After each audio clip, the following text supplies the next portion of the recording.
Ladies and gentlemen, welcome to the asset class. He's Jesse. And my boy Earl. We're going to be going through a lot of information here, so we want to do a quick disclaimer. We want you to do your own research. We want you to go after licensed professionals with a track record of success. As you're doing your own research, each one, reach one, teach one, because that's how we learn and grow as a community. Absolutely. And when I think about growing as a community, I literally had a meeting with the African Chamber of Commerce here in Colorado, and they're based out of Denver. They have a business accelerator cohort that's going to be starting in April. And it's a 12-week course that gives entrepreneurs the framework that they need to build a business. It's one night a week for the 12 weeks. And, you know, each evening is 2 hours of a subject matter expert giving invaluable insight to entrepreneurs that have the aspiration to learn and grow and transition their entrepreneurial ambitions into enterprise value via a small business. It's interesting how relationships truly are the foundation of business growth. Like that old adage of, you know, it's not what you know, it's who you know. Relationships truly matter. So coming back from InvestFest last year, I had my first business scaling presentation that I gave to a room of entrepreneurs, which in turn manifested into another presentation. And through that presentation, I met I had known them, but got to know them even more, the board of the African Chamber of Commerce. So they hit me up about facilitating some classes for their accelerator cohort. And that was literally a conversation today, you know, kind of putting those logistics in place, or planning the initial planning for, you know, those logistics. So going back to the end of the disclaimer, community, we all have intrinsic value and the ability to share said intrinsic value with the collective, for the collective to become stronger.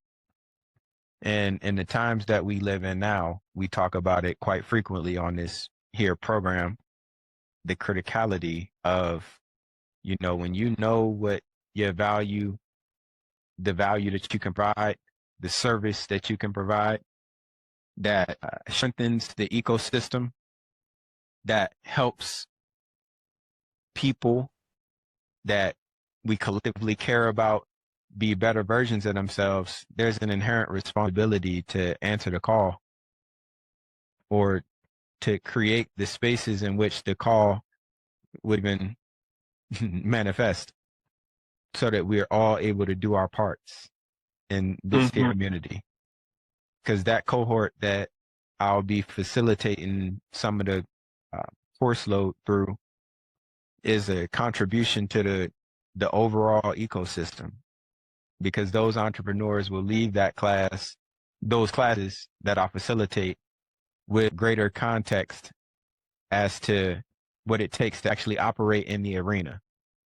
And all of our listeners, all of our classmates have intrinsic value, and it takes the intentional inventory of said intrinsic value to then say, you know what, this is something that is a gift that I have, and how can I take this gift and strengthen the overall ecosystem by contributing said gift.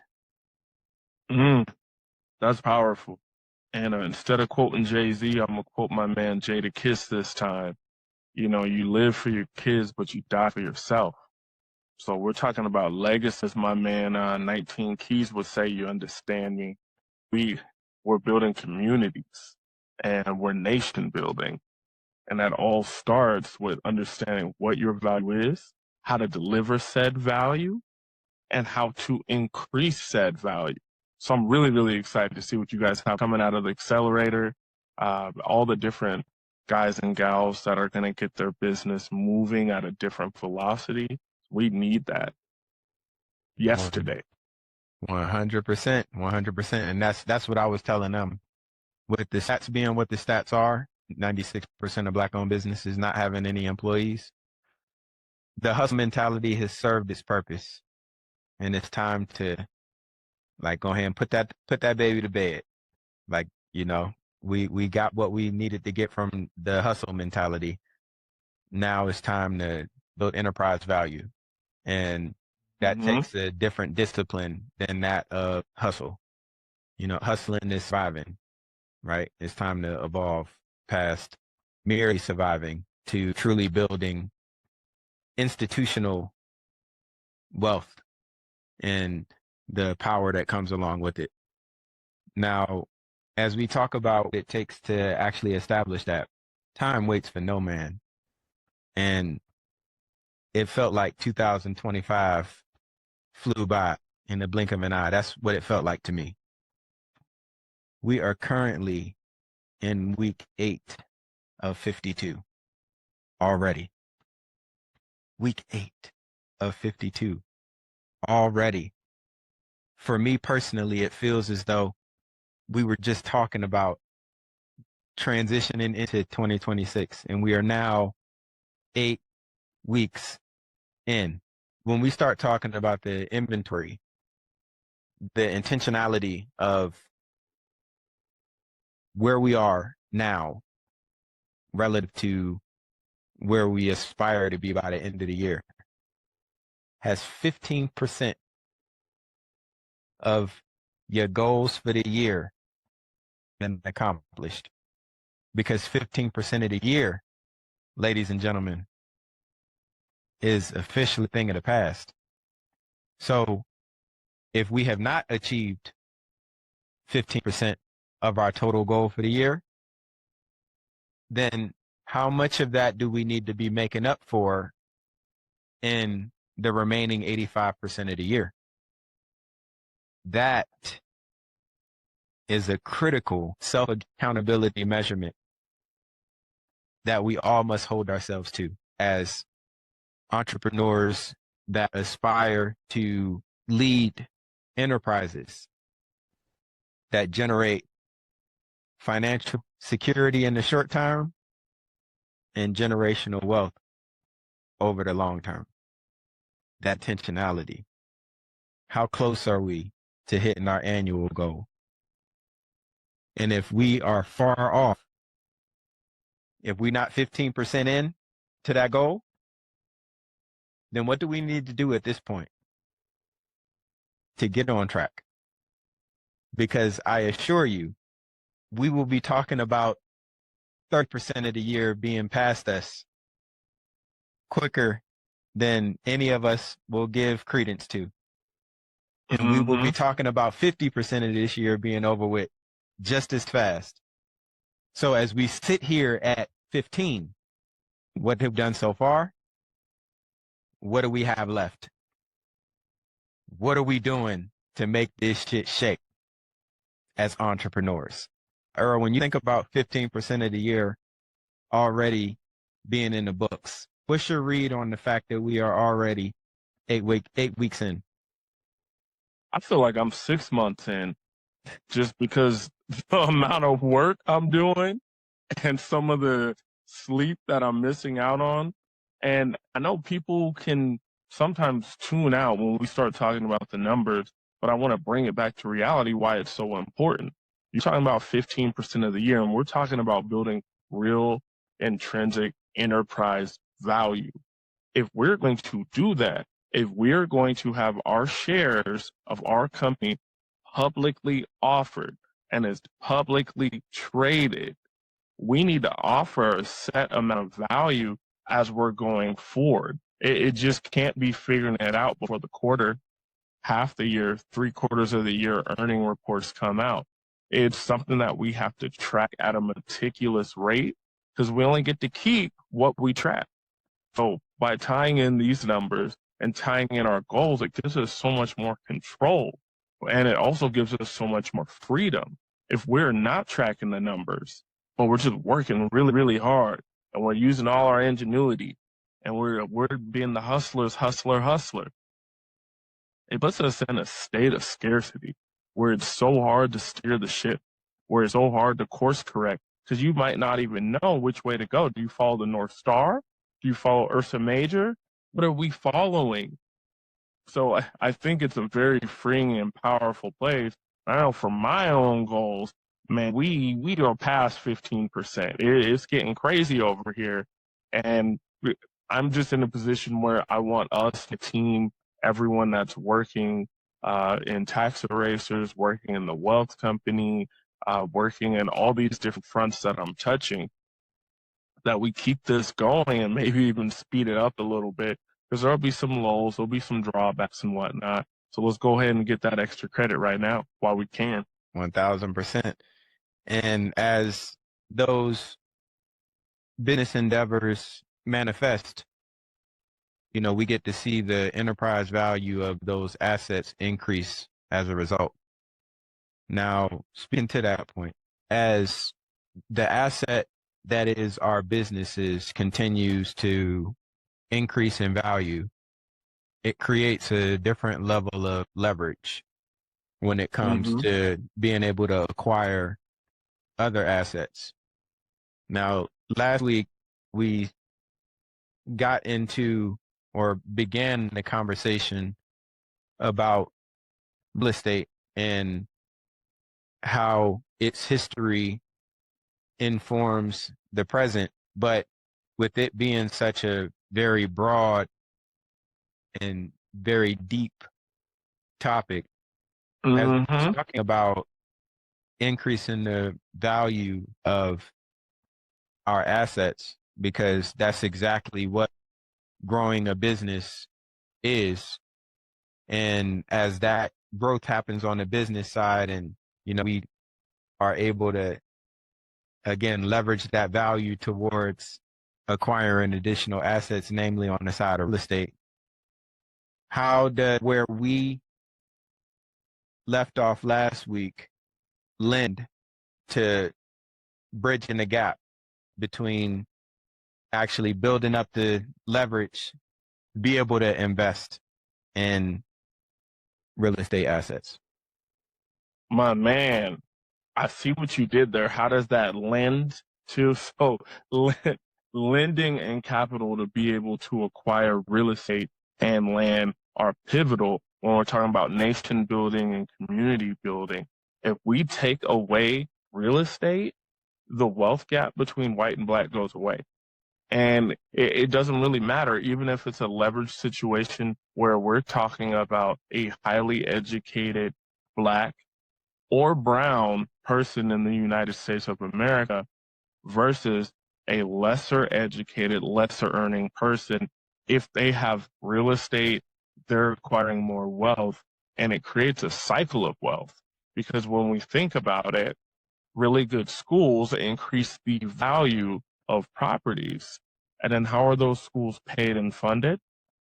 Through the estate tax in the area, which means more funds go to the school. They get better teachers, they get better books, resources, all of that kind of stuff. And then it just keeps going and keeps going. And then you end up with a lot of these really affluent areas. You end up with very intelligent people. And it doesn't necessarily mean that they all went and got PhDs, but they had their mind molded into a way where they could apply that to this world and create opportunity and income and security for their family. So last week, when we were in conversation, we were talking about land grants, we were talking about black farmers, and we were talking about how 6 million acres were taken back from Black people in a very, very short period of time. And since, as you put it, the conversation of real estate is so vast, we had to split it into 2 episodes. It's ridiculous. So now we're going to get more into the structural element, and we're going to talk more about the lending portion of it. And we can't do that without skipping the year 1919. It is a huge pitchfork in Black American history. So, you know, the last time we talked about 1865 and land grants. Well, skip ahead now to 1919. We've had many, many, many powerful Black cities burned to the ground. We had Harlems everywhere. 1919 is the beginning. Well, I can't even say the beginning, but it was the most accelerated year of historical background. You know, a lot of times people will misquote Martin Luther King Jr. and they'll say, oh, you got to pull yourself up by your bootstraps. But, you know, his quote was always, you know, if you're telling a man that does not own a pair of boots to pull himself up by his bootstraps, what type of person are you? You know what I mean? It's just cruel and demeaning was his words, his sentiments around it. So 1919 was a wild time. We saw about 3,000 lynchings. We saw multiple different massacres. They were called riots at the time, but they're massacres where we had, you know, angry white people come and destroy Black towns and Black cities. And we're not just talking about Tulsa. Like, I love the heritage of Black Wall Street. I love what they rebuilt.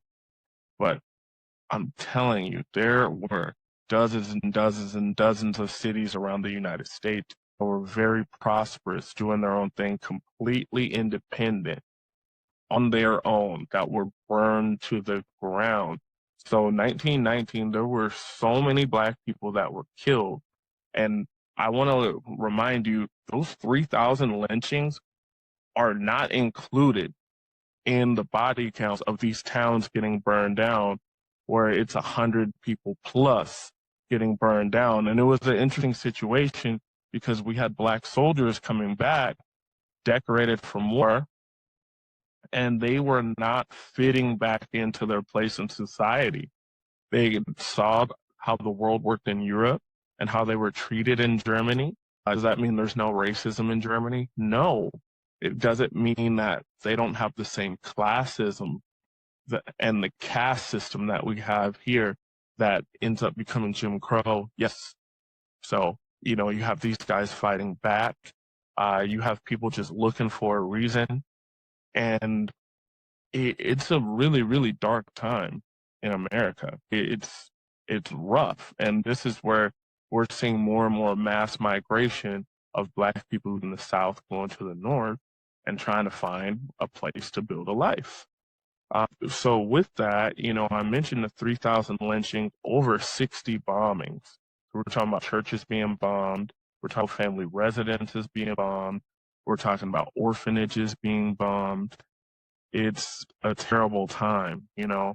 And as we transition into 1930, it's a really important time because we're talking about like the Great Depression where everybody is down bad and the violence just increases. And this is where we start seeing white mobs, you know, really taking souvenirs of Black people when they're lynching, burning them. You know, people are taking away, cutting off a piece of skin and putting it on a lanyard, you know, where people are making lamps out of Black bodies, where people are keeping bones and different parts as a trophy of victory because they felt they were protecting their communities and protecting their way of life. And, you know, it's absolutely sickening and disgusting to think about them doing that. And it makes me emotional just even saying it. So I wanted to, you know, tie in the timeless Billie Holiday because in 1930, this is when her song Strange Fruit comes out.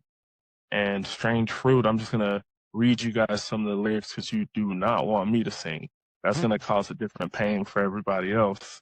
But southern trees bear strange fruit, blood on the leaves and blood on the root. black bodies swinging in the southern breeze, strange fruit hang from poplar trees. Pastoral scenes of gallant South, the bulging eyes and twisted mouth. Scent of magnolias, sweet and fresh. Then the sudden smell of burning flesh. Here's the fruit for the crows to pluck, for the rain to gather, for the wind to suck, for the sun to rot, for the trees to drop. Here is a strange and bitter crop. Wow, that's heavy. And I remember being a jit, not really understanding that song, but knowing that I felt something in my body every time I heard it. And getting old enough to break down the lyrics and understand they're talking about people being lynched and hung from trees. I just want to, pass it to you for a second and then we'll get back into this real estate stuff.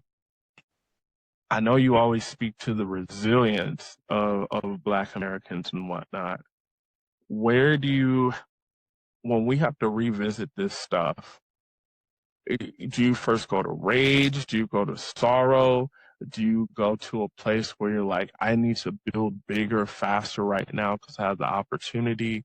Or what do you experience in your mind and your sentiments when we revisit what Jim Crow South was? My mind goes to we need to have more and more and more and more and more and more and more and more of these conversations, because when we don't know our history, we are damned to repeat it.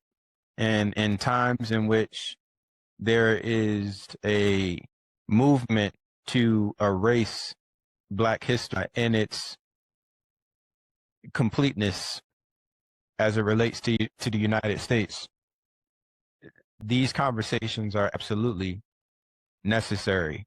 This is a part of it.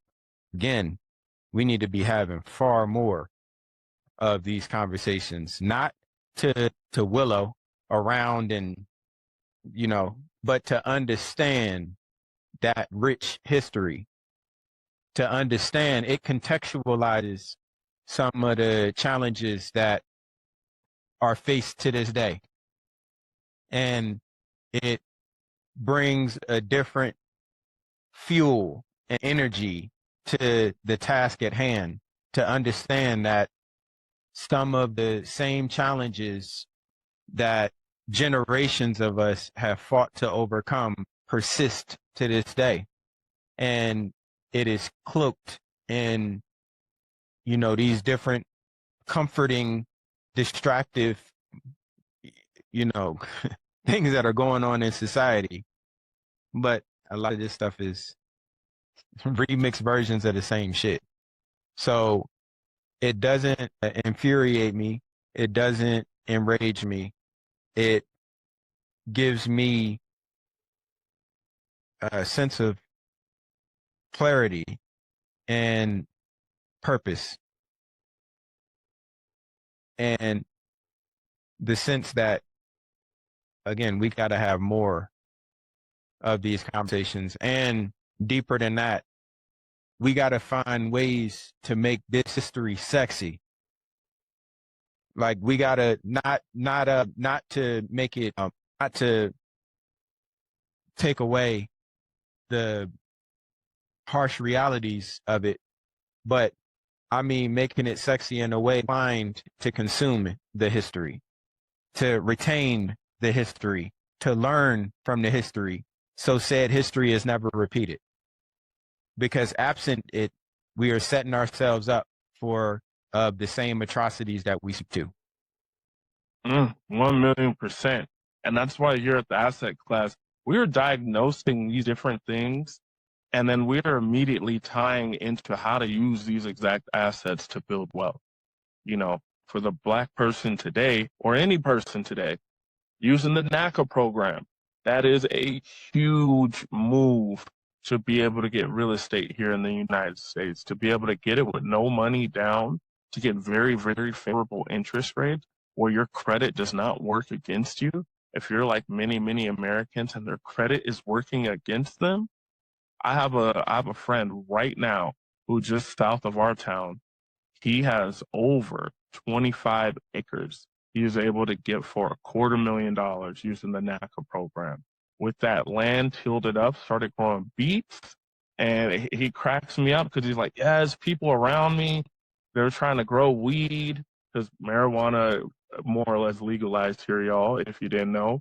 And he's like, my yield per ounce and how little water I need to do, I'm killing them. I'm making 6 times more than them.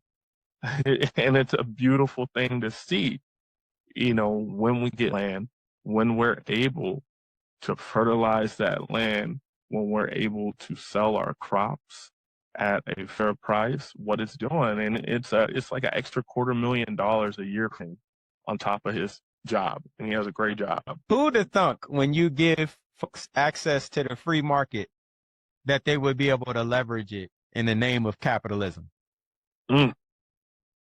Well, you couldn't have set me up for a better segue, because when we're moving past these times and we're going into the 1950s, we're talking about black men once again coming back from Europe because of World War II, and we have the GI Bill. And we have men that are promised, men and women, that are promised land, and we have all these things that are extending from the New Deal plan that happened in the 19th to help America get out of the hole that we had in the Great Depression. Well, guess who once again had a hard time getting homes? Black people. And all of this was administered by the Federal Housing Administration. So this is why it's important to have these conversations, so we can talk about the difference between discrimination and racism.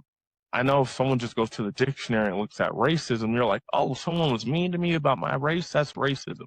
No, that's not what it is, because I could speak for Jesse and I. We could not care less if somebody of another race doesn't like us because we're black. C'est la vie.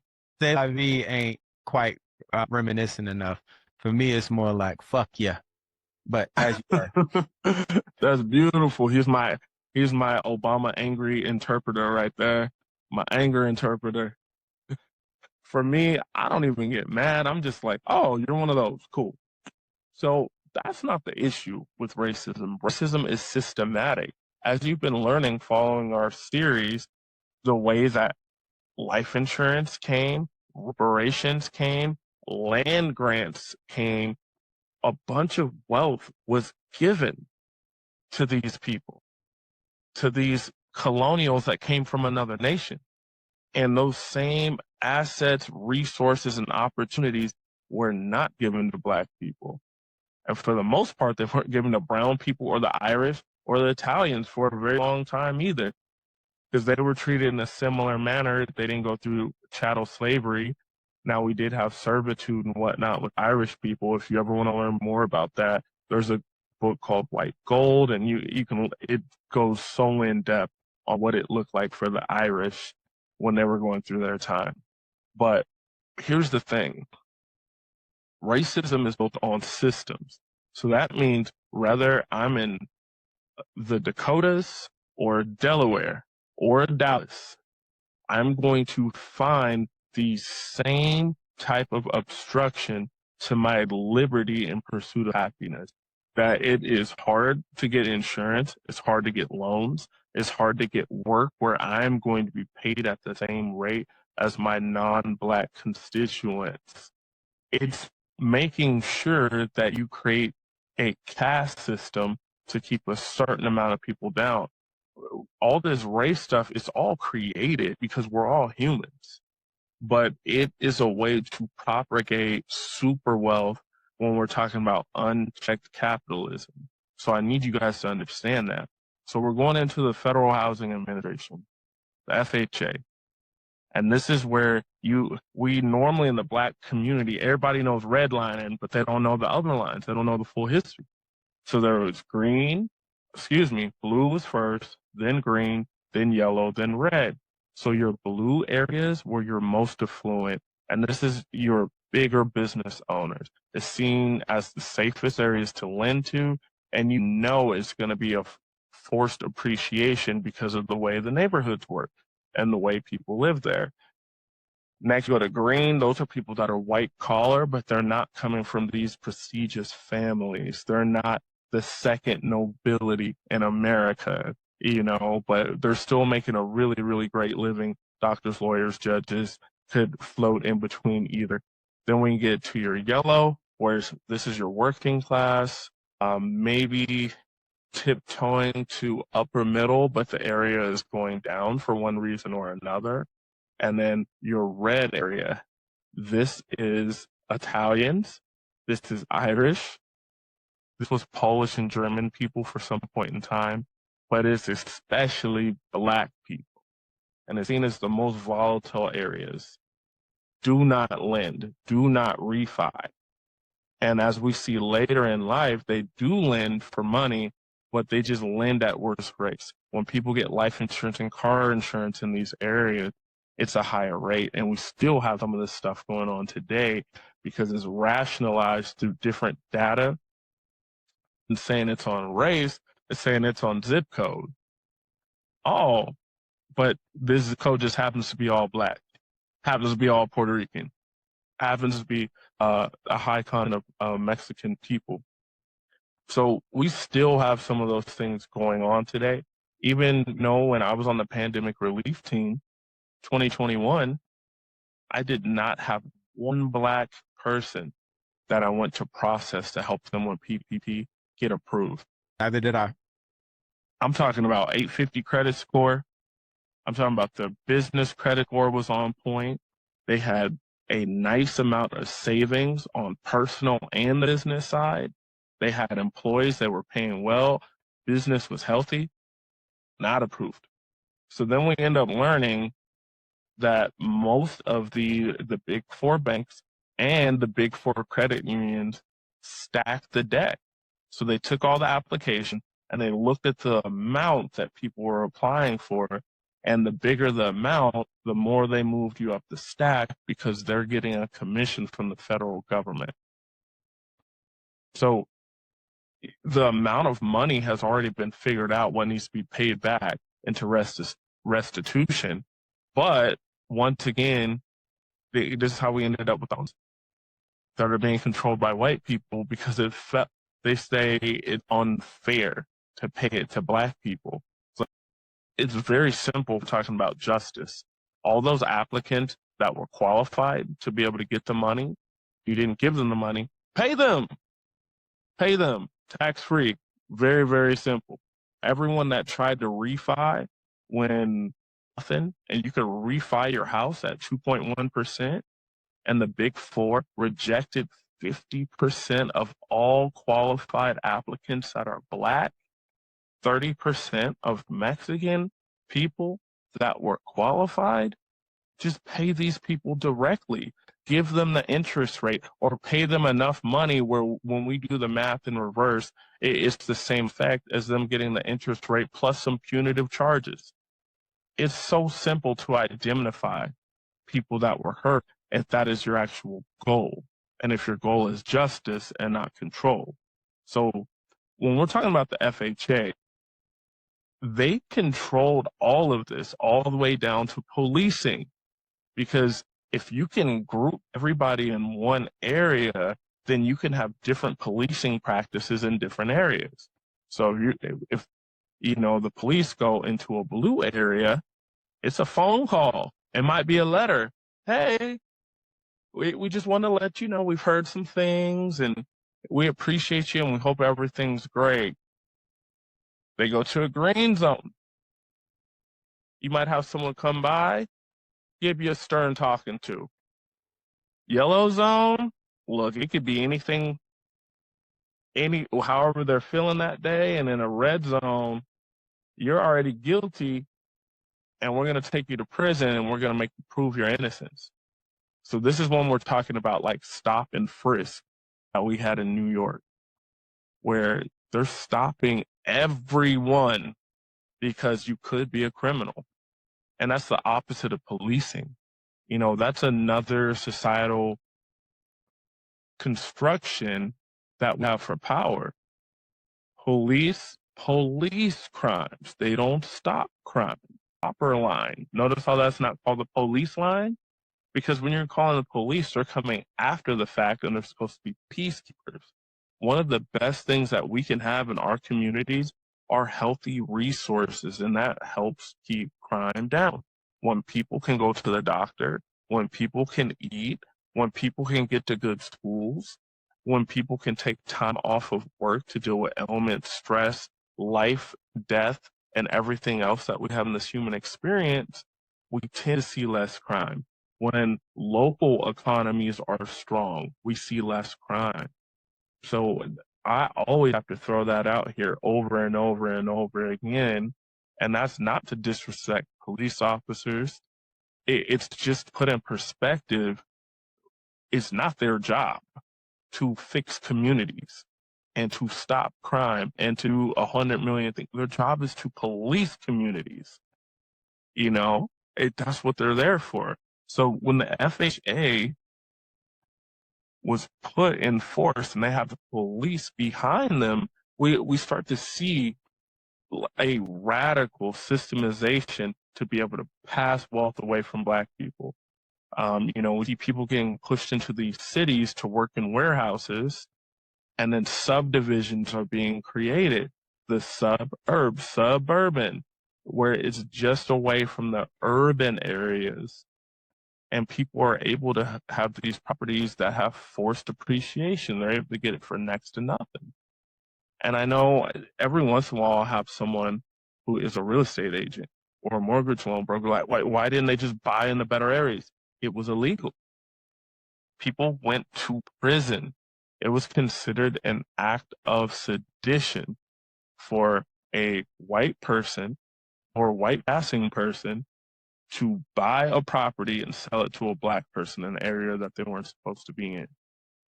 We saw people get multiple years in prison, husbands and wives, their kids sent to Social Security, to social offices to be in a foster home while their parents were in prison for selling these properties. It's like we can't skip over this stuff.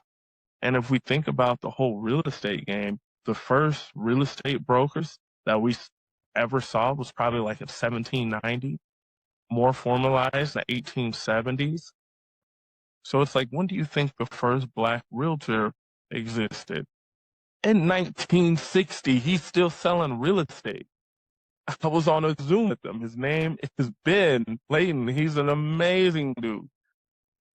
We're going to put a picture of him up. He is the age of like our parents, the first Black realtor to ever be an NAR. Wow. It's insane. That's nuts. And the way that he got in was because he was adopted by a Jewish family, and you had to be sponsored into the situation, just like a country club, where you can't just join the country club. Somebody in the country club has to vouch for you, and you got to pay a certain amount of money. They made his parents pay the price of a house. Bruh, the first Black governor in this country is 47 years old currently. The first. First Black governor is 47. First Black realtor is still selling real estate. Oh, man. Ben Slayton. So, and then guess how old the first Black mortgage loan officer is? It's the same age as Ben. He's the same person. They wouldn't let other Black people in the club, so he had to start his own mortgage lending company. Oh man! So when you've spoken with him, what would you say were some of the most offerings that he had from his experience in being the first at that level? He went through. He has a mindset of not dwelling on the terrible things he went through, and there are plenty of things that he just won't speak on. He just won't. He says, I'm not a negative person. I'm not like that. Did I go through racism? Of course. Do I still go through it today? Of course. He's like, but that does not mean that I couldn't be excellent, and I couldn't execute, and I couldn't win and bring people with me.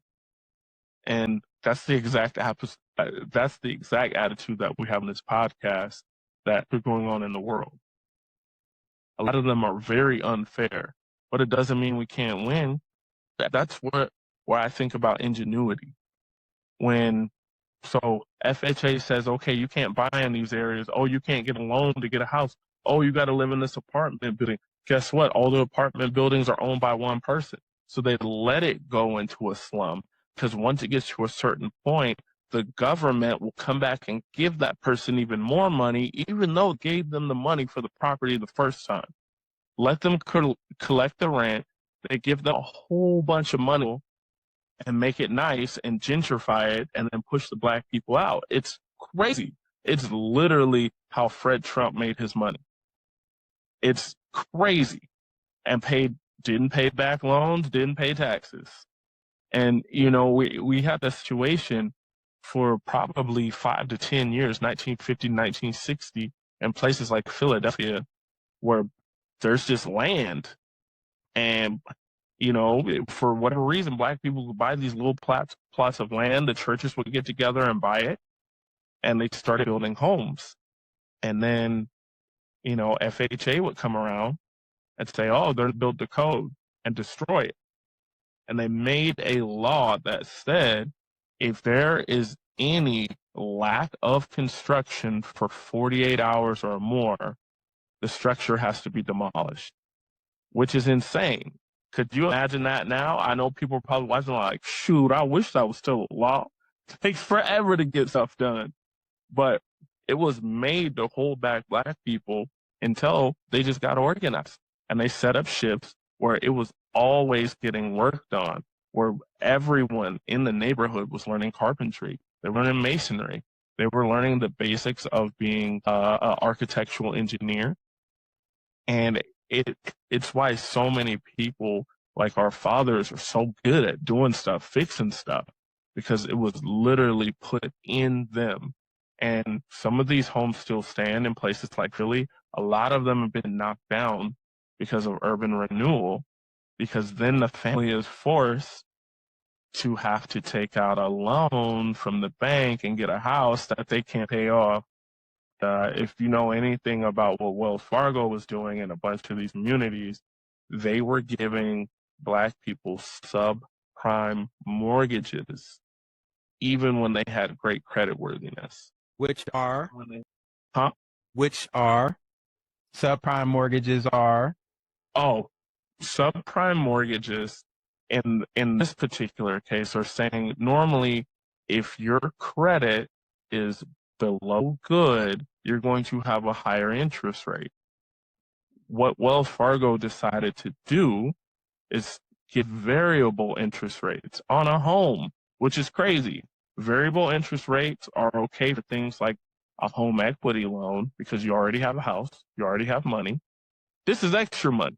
We're talking about the first loan on your house, which mortgage means death pledge in Latin, because you have to pay it off before you die or the bank takes the asset back. It's literally what it means in Latin. So people are put in these loans where they start off okay. It's maybe a little bit higher interest than their white counterpart, but we all know what happened with the subprime mortgage crisis. A lot of these people ended up losing their homes.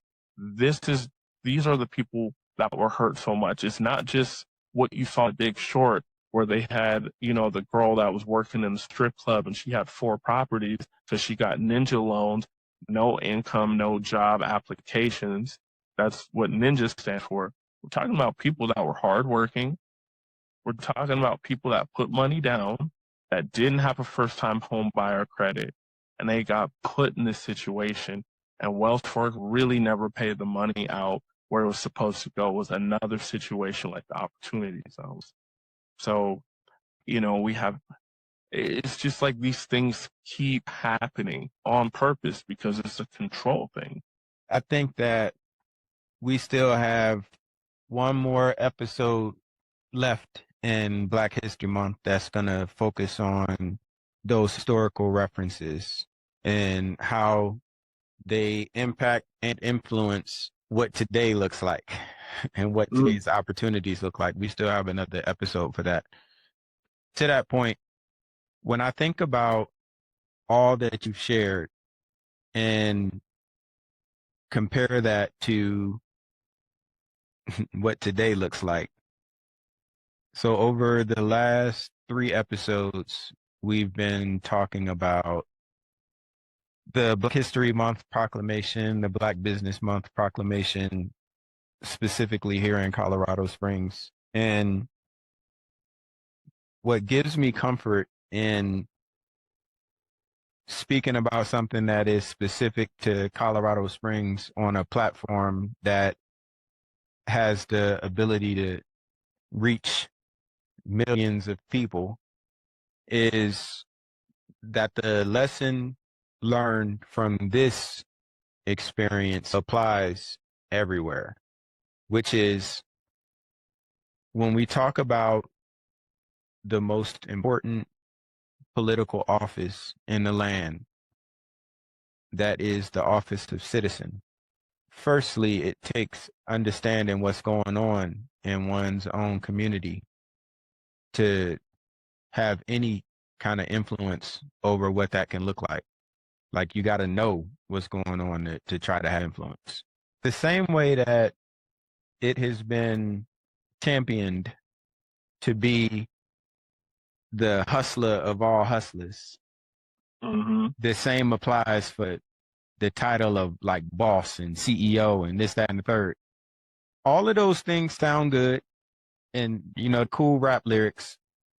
But the reality is, if you really calling yourself boss, a boss has real influence.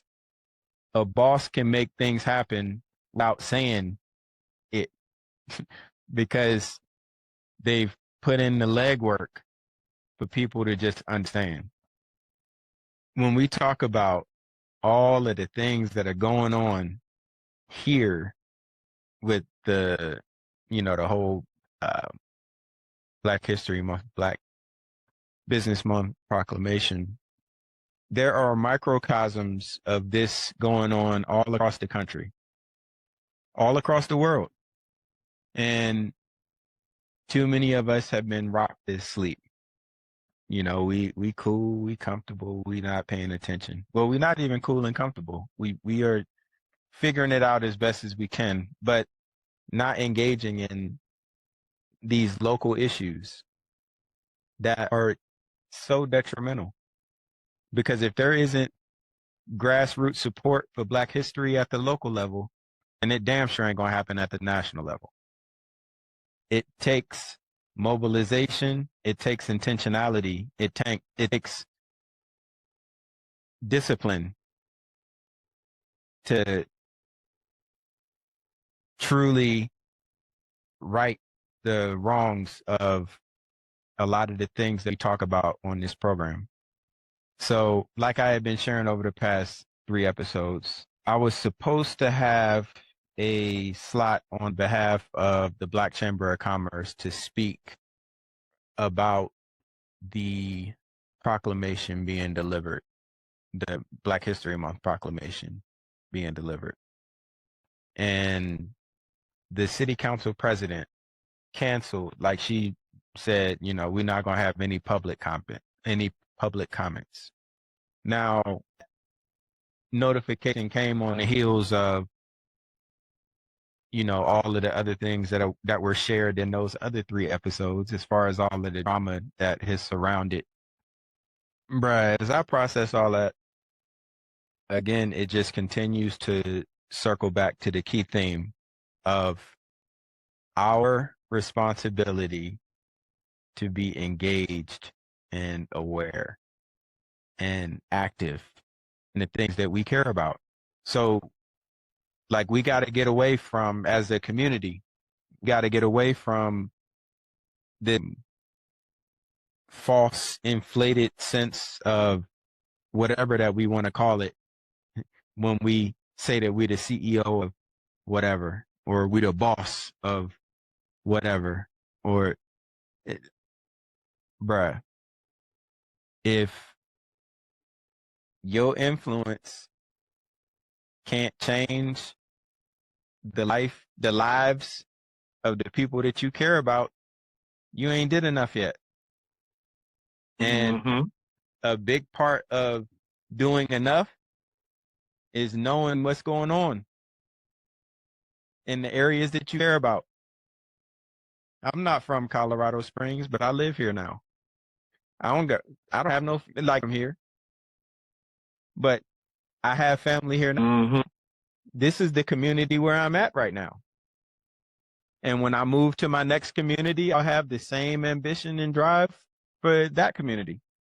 We can't sit back and watch all of the that continues to happen, right? Like, those are the things that go through my mind as I listen to all of the history that you share. The eerie parallels to the same shit that's going on to this day. Parallels. There is inherent responsibility to understand how eerily comparative that the times are, to understand the assignment. This ain't the time to just be cool and chilling. This is the time to know what your city council is on. Because if you understand what your city council is on, you know what your city stands for. And your city may not stand for what you stand for. And if that's the case, then what you intend to do about that from a civic responsibility perspective? Yeah, it's a fight for heritage. I had a great conversation with another Black professional today. She's looking to get some legislature together to change in Denver from it being Black. His people are fighting to Black Heritage Month, and it was a great conversation because her argument is based upon histories in the past. Black greatness exists right now, and the embracing of the culture, the accomplishments, and the influence is something that is so intrinsically weaved through American history that it cannot be ignored. So we had a great conversation about it. I don't necessarily know if that's going to be an effective way to bring What's your read on that, though? Well, it's interesting. You know, I didn't have hard feelings about it, but I always jump back to, when I think about maybe Minister Farrakhan, and it's like, are we Black? Are we African American? And that kind of creating some division where even if we did want reparations, how's it going to be paid out if people are identified differently, where we're not a whole collective? So, like, that's immediately where my mind jumped with saying, hey, we're going to go away from Black history to go into Black heritage. And I guess a big portion of the argument is for other cultures. We have Spanish Heritage Month, not Spanish History Month. So it was an interesting thing. What's your take on that? I think that Black history is uniquely different from other subgroups of American culture. There isn't another culture that was stolen from another land to build another. The story of immigrants migrating to the United States to contribute to the United States is well documented. That's not Black American history. We've spoken about some of that history just in this of, going from cargo to capital. So, I ain't riding. Like, Black history is American history, period. There is no America without Black history. I understand the logic behind it, but history is history. So, like, if history makes people uncomfortable, that's not That's a personal justification. problem. You know what I mean? Like, that's not justification to change the terminology, right? Like, it's history. So it should be respected as such. It be learned from as such. That's my read on it. Okay. I love that. I respect that. And, fortunately or unfortunately, I don't have hard feelings about it either way. What I care more so about is the celebration and elevation of Black genius, of the valor, of the sacrifices, of the love, the caring, of community building.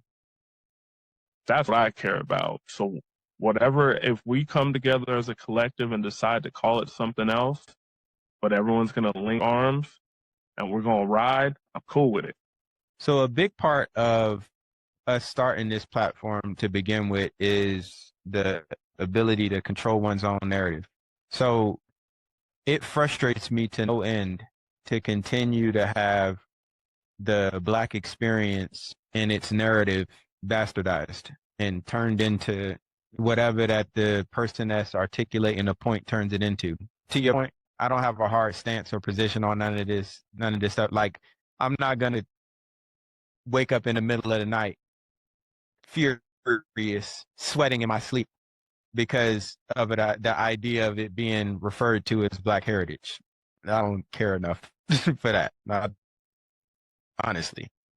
But what does annoy me is the hijacking of narratives and the kind of full sale re-engineering. That's the part that I can't. That annoys the shit out of me, bro. I get it. And like, if I'm thinking about, if I had this conversation with my dad, he would probably go, they just want us to tap dance a different way. The word history was offensive snitch. And I get that. And I feel that 100%. But one thing that I do appreciate is when I could just have great conversations with Black people in the community that are really doing the thing. And we can disagree on a whole myriad of stuff and still stay united. We got to keep the main thing the main thing. I'm going to start going into Malcolm. I'm going to start being the ballad or the bullet. Got the speech memorized. But as long as we are moving forward as a collective, that's the important thing. And as you always like to say, everybody can't go. Unfortunately, man. Unfortunately, I sincerely, I wish that wasn't the reality, but the way that human psychology works, it just is what it is. So I can't afford to beat myself down or hold myself back because others are beating themselves back and holding themselves back. Like, I can't. Right. Yeah. And we can't, we're not in a position to Harriet Tubman this. Harriet Tubman is one of the most incredible leaders in history. If you listen to John C. Maxwell talk about her, and I think he is, when I think about high levels of leadership and understanding leadership, he's the dude. I think he's incredible. That's my guy. I love John C. Maxwell. And when he's talking about her and he's retelling what he learned during the Underground Railroad, that she would take them, and if someone got tired, if someone got scared, wanted to go back, she would pull that pistol out and put it against their head and say, look, you either making it to freedom or you're going to die right here. Which one do you want? And that's the ultimate. We're talking about influence as a leader. That's the ultimate influence. She literally forced them past their fears and their comfort zone to freedom. Never lost one person on the Underground Railroad. Absolutely incredible. And then ended up becoming a scout for the Union and helping them out with all these different paths that she had. She was an incredible decorated spy. Like, she doesn't get enough love in any way, shape, or form.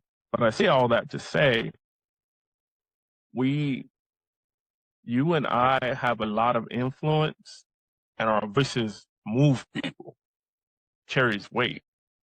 But for you and I to drag people across the finish line is a misuse of all that what we have.